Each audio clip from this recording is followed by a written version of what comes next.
తాకట్లో ఉన్న బంగారాన్ని విడిపించి ఆ రోజున మార్కెట్ ధర కట్టి మిగిలిన డబ్బును మీకు అందిస్తుంది కొమ్మూరి గోల్డ్. అయితే ఏదైనా ఆయన కాంపిటీషన్ ఫీల్ అయ్యడం కొంత, సార్ చెన్నారెడ్డి గారి స్నేహం కొంత. ఓకే మర్రి చెన్నారెడ్డి గారు చీఫ్ మినిస్టర్. సార్ అయితే ఇట్లా ఇండస్ట్రీ ఇక్కడ హైదరాబాద్ షిఫ్ట్ అయితే బాగుంటుంది అయితే అప్పుడు నాగేశ్వరరావు గారు అంటే నాకు అక్కడ స్టూడియో లేదు, అప్పుడు స్టూడియో క్లోజ్ అయిపోయింది. సార్ వాళ్ళు అది యాక్చువల్గా చల్లపల్లి రాజా గారిది ప్రాపర్టీ, అంటే చల్లపల్లి మహారాజా గారిది వాళ్ళ అబ్బాయి రామకృష్ణ ప్రసాద్ గారిని చల్లపల్లి రాజా గారు, రియల్గా రాజు గారు ఆయన, ఆ వారిది సారథి బ్యానర్. సారథి బ్యానర్ అంటే అంతకుముందు చాలా పెద్ద పెద్ద సినిమాలు తీశారు. తమ్మారెడ్డి భరద్వాజ నాన్నగారు కూడా అక్కడ వర్క్ చేసినట్టు. దానికి మేనేజర్గా చేశారు. అవును అవును ఆయన తర్వాత మా నాన్నగారు వచ్చారు. అవును అవును అంటే అది ఎలా జరిగిందంటే ఫస్ట్ ఆ బ్యానర్ సారథి బ్యానర్ చాలా రామారావు గారితో ఆత్మబంధువు, కలిసి ఉంటే కల సుఖం, అవును ఇలాంటి సినిమాలన్నీ సారథిలో తీసినాయి. రోజులు మారాయి నాగేశ్వరరావు గారితో. అప్పుడు నవైగా ఫిలిమ్స్ వాళ్ళు సారథి స్టూడియో 45% షేర్స్ కొనుక్కున్నారు. అప్పటి నుంచి మా నాన్నగారు గుంటకల్ నుంచి ఇక్కడికి షిఫ్ట్ అయ్యారు స్టూడియో మేనేజ్ చేయడానికి 64లో. సార్ 64 నుంచి సారథి స్టూడియోస్ నాన్నగారే చూసుకున్నారు. మొదట్లో ఒకటే ఫ్లోర్ ఉండేది, తర్వాత 2 ఫ్లోర్లు కట్టారు, మొత్తం 3 ఫ్లోర్లు అయినాయి. స్టూడియో బ్రహ్మాండంగా నడిచేది. ఇప్పుడు మెట్రో స్టేషన్ ఉంది కూడా అంతా సారథి స్టూడియోస్లోనే ఉండేది. అప్పట్లో అమీర్పేట మెట్రో స్టేషన్ ఉంది, అదంతా సారథి స్టూడియోస్ గేటే.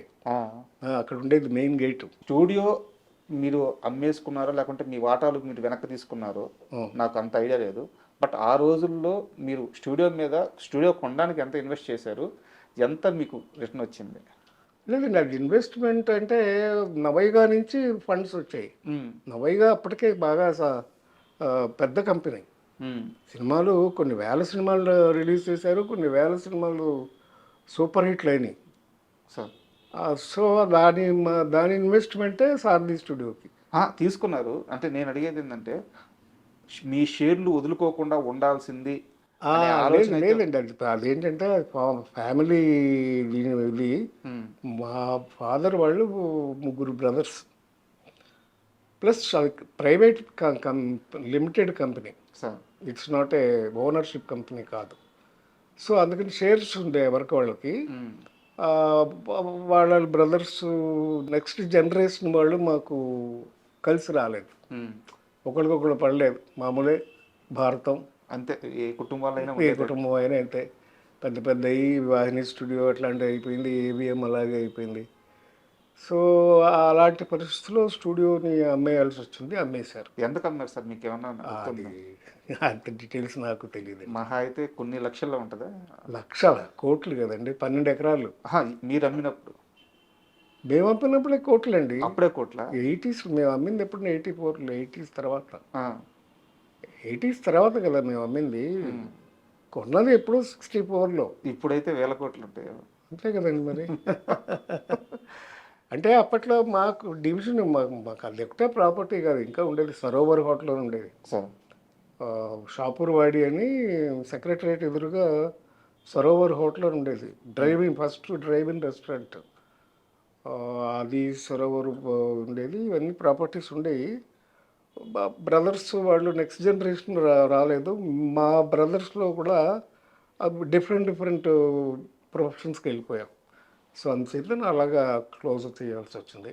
సార్, ఇండస్ట్రీలో సీనియర్ హీరోల విషయంలో కాస్త మనస్పర్ధలు అంటే అందరూ కృష్ణ గారు ఎన్టీఆర్ గారి మధ్య అని చెప్తారు, లేదా అప్పుడప్పుడు ఏఎన్ఆర్ గారు ఎన్టీఆర్ గారి మధ్య కూడా వచ్చినాయని చెప్తారు. చిన్న చిన్న భేదాలు కానీ అంటే కానీ ఎప్పుడు కూడా ఎవరు కూడా కృష్ణ గారి మధ్య నాగేశ్వరరావు గారి మధ్య విభేదాలు గురించి చెప్పరు, అసలు రాలేదని అంటారు. అయితే ఒక్క సినిమా విషయంలో వీళ్ళిద్దరి మధ్య విభేదం వచ్చింది, దానికి సారథి స్టూడియోనే సాక్ష్యంగా నిలిచింది అని చెప్పి చెప్తారు. కరెక్టే, చాలా కరెక్ట్. అదేంటంటే దేవదాస్కి ఏమైందంటే అప్పుడు అక్కినేని నాగేశ్వరరావు గారు అమెరికా వెళ్ళి హార్ట్ ఆపరేషన్ చేయించుకున్నారు. ఒక 1 year అక్కడ రెస్ట్ తీసుకున్నారు, రాలేదు. అంటే ఆ రోజుల్లో ఇంత ఈజీ కాదు హార్ట్ ఆపరేషన్ అంటే. అయితే వెళ్ళి 1 year రాలేదు. ఆ 1 year స్టూడియో మూత పడిపోయింది, వర్క్ జరగలేదు, వర్క్ లేదు. నాగేశ్వరరావు గారు లేకపోతే లేదు సారథి అప్పట్లో. దాంతో ఏమైంది, లేబర్ ప్రాబ్లం వచ్చింది. లేబర్ ప్రాబ్లం వస్తే పి జనార్దన్ రెడ్డి గారికి మా ఫాదర్కి క్లాష్ వచ్చి, మా ఫాదర్ మేనేజ్మెంట్ అప్పుడు స్టూడియో. సార్ సార్ మా ఫాదరు స్టూడియో మూసేశారు, క్లోజ్ చేశారు. నాగేశ్వరరావు గారు తిరిగి వచ్చారు అమెరికా నుంచి. రాకముందే ఏమైంది, ఈలోపు ఎట్లాగైతే నాగేశ్వరరావు గారి సినిమాలు ఎక్కువ మేము నవైగా చేసామో, మా సిస్టర్ కన్సర్న్ శ్రీ ఫిలిమ్స్ అని ఉంది. సార్ దాంట్లో కృష్ణ గారి సినిమాలు ఎక్కువ చేశారు, రిలీజ్ చేశారు అన్నీ. కృష్ణ గారి ఫస్ట్ పిక్చర్ నుంచి అగ్ని సాక్షి అక్కడి నుంచి చాలా సినిమాలు, కృష్ణ గారి సినిమాలు కూడా వాళ్ళ సొంత సినిమాలు, పద్మాలయ సినిమాలు. అసలు ఆయన ఫస్ట్ లేత మనసులు రిలీజ్ చేసిందే తేనె మనసులు, నా శ్రీ ఫిలిమ్స్. బాబు మూవీస్, మంచి మనసులు, మూవీ మనసులు, తేనె మనసులు, ఇవన్నీ కూడా నవైగాను శ్రీ ఫిలిమ్స్ రిలీజ్. కృష్ణ గారి వచ్చి పద్మాలయ సినిమా పద్మాలయ బ్యానర్లో తీస్తుంటే శ్రీ ఫిలిమ్స్ మేము రిలీజ్ డిస్ట్రిబ్యూషన్ తీసుకున్నాం. నాగేశ్వరరావు గారు చాలా సీరియస్ అయ్యారంట. ఆయన కోపం వచ్చింది. అప్పుడు అమెరికా నుంచి తిరిగి వచ్చేసరికి తిరిగి వచ్చారు, ఇట్లా సినిమాకి రెడీ అయిపోతుంది, ఇక్కడ అయిపోయింది డిస్ట్రిబ్యూషన్ మా శ్రీ ఫిలిమ్స్. అప్పుడు ఆయన కోపం వస్తే ఏం చేశాడు, ఆయన పాత దేవదాస్ నెగిటివ్ కొనుక్కొచ్చారు. ఆయనకి ఎవరో సలహా ఇచ్చారు, ఆయనకే వచ్చిందా మరి, తీసుకొచ్చి పాత దేవదాస్ని రిలీజ్ చేశారు పోటీ కొత్త దేవదాస్ మీద. కొత్త దేవదాస్ ఫ్లాప్ అయింది, పాత దేవదాస్ 100 రోజులు ఆడింది. రెండోసారి కూడా. ఫస్ట్ 100 పెద్ద అంత సక్సెస్ కాదు. ఒరిజినల్గా దేవదాస్ రిలీజ్ అయినప్పుడు అంత సక్సెస్ కాదు, పేరు వచ్చింది కానీ అంత 100 రోజులు ఆడటం ఇలా లేదు. యాక్చువల్గా రెండోసారి రిలీజ్ చేసినప్పుడు అది 100 రోజులు ఆడింది. ఈ సమ్మర్ వచ్చింది. అప్పుడు వచ్చినప్పుడు నాగేశ్వరరావు గారు తిరిగి వచ్చారు. తిరిగి రాగానే స్టూడియో ఓపెన్ చేయమని అడిగారు మా ఫాదర్ని. లేబర్ ప్రాబ్లం ఉంది, నేను ఓపెన్ చేయను అన్నారు మా ఫాదర్. నేను ఓపెన్ చేయనండి, కుదరదు, ఇప్పుడు లేబర్ ప్రాబ్లం ఉంది, సో అది ఓపెన్ చేయడానికి వీలు కదంటే అప్పుడు ఆయన సరే అని చెప్పేసి అంజలీదేవి గారి సినిమా వెళ్ళి బెంగళూరులో షూట్ చేశారు. ఎందుకంటే చెన్నై వెళ్ళటం ఇష్టం లేదు ఆయనకి. మళ్ళీ చెన్నై ఎప్పుడు వెళ్ళేవారంటే అక్కడ సొంత స్టూడియో ఉంటే దానికి మాత్రం వెళ్ళేవారు షూటింగ్. అదే ఆయన మనసులో పెట్టుకున్నారు, ఇప్పుడు అలాగే చేస్తున్నారు. ఇప్పుడు విజయ కానీ అక్కడ స్టూడియో ఉంటుంది, వీనస్ కానీ, అక్కడ సొంత స్టూడియో ఉన్న వాళ్ళకైతేనే మెడ్రాస్ వెళ్ళేవారు, లేకపోతే ఇక్కడి నుంచి మెడ్రాస్ వెళ్ళేవారు కాదు. ఇక్కడే ఆయన ఫిక్స్ అయిపోయారు, హైదరాబాద్లోనే ఉండాలని ఫిక్స్ అయిపోయి ఇక్కడికి వచ్చేసారు. అప్పుడు బెంగళూరులో షూటింగ్ చేశారు. అప్పుడు నాకు సొంతంగా స్టూడియో కావాలని డిసైడ్ చేసుకుని అప్పుడు అన్నపూర్ణ తీసుకోవడం ఇవన్నీ జరిగినాయి. మొన్న నాగేశ్వరరావు గారు పోకముందు కూడా నాతో అన్నారు ఒకసారి, ఏవయ్యా ఆ రోజు మీ నాన్న చేసిన పనేనయ్యా ఇది, ఆయన స్టూడియో ఓపెన్ చేసి ఉంటే నేను కట్టేవాడిని కాదు, మా పిల్లలకి ఇంత ప్రాపర్టీ ఉండేది కాదు, అది నీ పుణ్యం అయ్యా అని నాతో అన్నారు ఆయన. సో అలాగా మంచి జరుగుతుంది, చెడు జరుగుతుంది. ఈ మొత్తం సినారియో వల్ల ఒక 2-3 సంవత్సరాలు ఇద్దరి మధ్య గ్యాప్ వచ్చేసిందంట కృష్ణ గారి మధ్య. వచ్చిందండి, కలిసి చేశారు, చాలా సినిమాలు కూడా చేశారు. బట్ ఆ ఇష్యూలోనే ఆయన కోపం వచ్చింది. అంటే అంత క్లాసిక్ దాన్ని ఎందుకు మళ్ళీ టచ్ చేయడం ఎందుకు చేయకుండా ఉంటే బాగుండేది. పైగా మెయిన్ డిస్ట్రిబ్యూట్ చేయడానికి ఇంకా కోపం వచ్చింది. మీరేమో హోమ్ డిస్ట్రిబ్యూషన్ లాగా ఆయనకు కూడా ఆయన సినిమాలు కూడా మేమే ఎక్కువ చేసాం. పద్మాలయ మొదటి సినిమాలన్నీ కూడా శ్రీ ఫిలిమ్స్ రిలీజ్, ఆయన ఫస్ట్ పిక్చర్ నుంచి. అలాగా సార్ రజనీకాంత్ గారిని లాస్ట్ సార్ ఎప్పుడు కలిసారు మీరు? మొన్న చెప్పారు కదండి, విఠల్ ప్రసాద్ అని మా ఫ్రెండ్ ఇంట్లోనే, ఆయన పేయింగ్ గెస్ట్ అని పేరే కానీ ఎప్పుడు డబ్బులు ఇచ్చాడు. వాళ్ళ అమ్మగారే భోజనం పెట్టింది, కొడుకులు తన విఠల్ ప్రసాద్ వాళ్ళ 2 అన్నదమ్ములు. అయితే వాళ్ళలో కానీ ఈయన కూడా చూసుకునేది. వాళ్ళ ఇంట్లోనే ఒక రూము మ్యూజిక్ అకాడమీ అని చెన్నైలో ఉంటుంది, దాని పక్కనే వెనకాల. విఠల్ ప్రసాద్ వాళ్ళ ఫాదర్ కూడా జమీందార్ గారి దగ్గర దివాన్గా పనిచేసేవారు వాళ్ళ ఫాదర్ ఒకప్పుడు. మంచి ఇల్లు ఉండేది, ఆ ఇంట్లోనే పాపం ఆశ్రయం ఇచ్చింది. తర్వాత వాళ్ళని కూడా బాగా చూసుకున్నాడు రజనీకాంత్. వాళ్ళ అమ్మగారికి ఇల్లు కొని పెట్టాడు. మళ్ళీ వాళ్ళిద్దరికి విఠల్ ప్రసాద్ అని ఆయనకి వాళ్ళ బ్రదర్ వేణు అని ఆయన కాల్ షీట్లు అన్నీ అప్పచెప్పాడు, వాళ్ళకి డబ్బులు అన్నీ చూశాడు. చాలా బాగా చూసుకున్నాడు.